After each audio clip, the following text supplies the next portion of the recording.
The problem with advertising, though. The problem with advertising is that they all put us in boxes. They put us in boxes, and that perpetuates stereotyping, right? Stereotyping is everywhere in our society. I know that. I know that for a fact. In fact, when you see an Indian man come up on stage, I know what some of you guys are thinking. Ma'am, you're trying to fix that Dell computer, aren't you? Call the customer service between 10 and 11 at night. That's when it's the morning in India and the lines will be really free. Don't worry, you'll get a cab to go back to Brooklyn. You know, my people run the cabs in this town. We'll take care of you. And everybody will keep the 7-Eleven open a little later so you can all get that Slurpee on the way back. Stereotyping is anywhere. I mean, as an Indian, I am particularly concerned about stereotyping. You know, it's everywhere, right? And there's something about these things that I don't understand. Like every time in this country, now like brown all of a sudden is hot, right? We guys are in, brown people are acting in sitcoms, Indians are in, like, you know, our girls are acting in Hollywood movies. Brown is the new black with health insurance. But like, you know, this oh, come on, really? Really, people? Becoming a little touchy, aren't we here, yeah? No, but seriously, man, it's crazy. But I'll tell you what, whenever I meet somebody new, I really don't think about that person's race, but that's not what happens when I meet a new white person in America. The conversation invariably goes like this. He'll be like, dude, where are you from? I'll be like, ah, man, I'm from India, bro. It's like, dude, awesome, bro, where in India? All right, I'm from South India. Dude, that's cool, bro, South India, where in South India? Meanwhile, this guy's never been east of Newark. I'm playing along. I'm like, yeah, man, I'm from Madras in South India.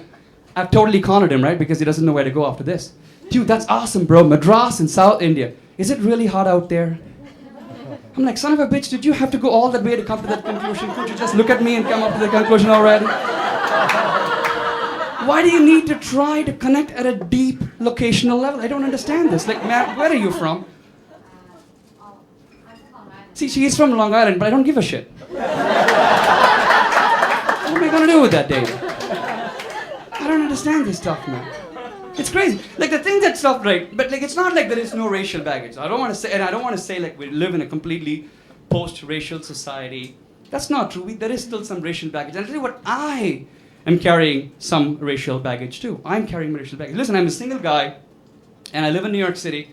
I think, you know, I live an appealing life to young women. But every time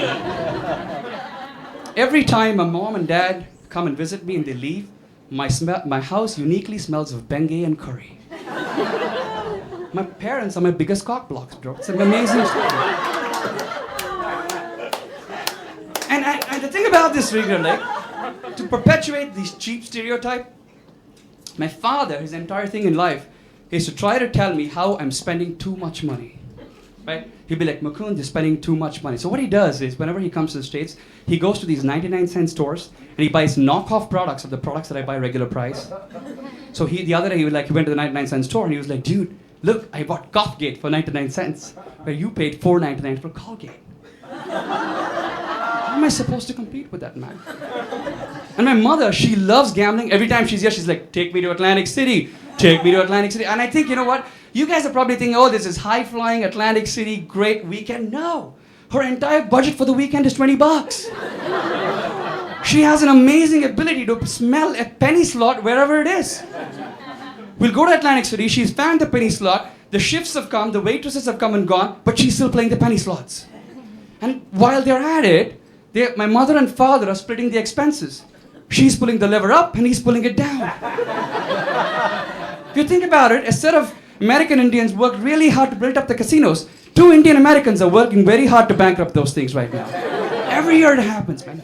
And with my lifestyle, man, I spend too much money. Sometimes I do think I must have had an arranged birth. You know what I mean? It couldn't have been a proper thing.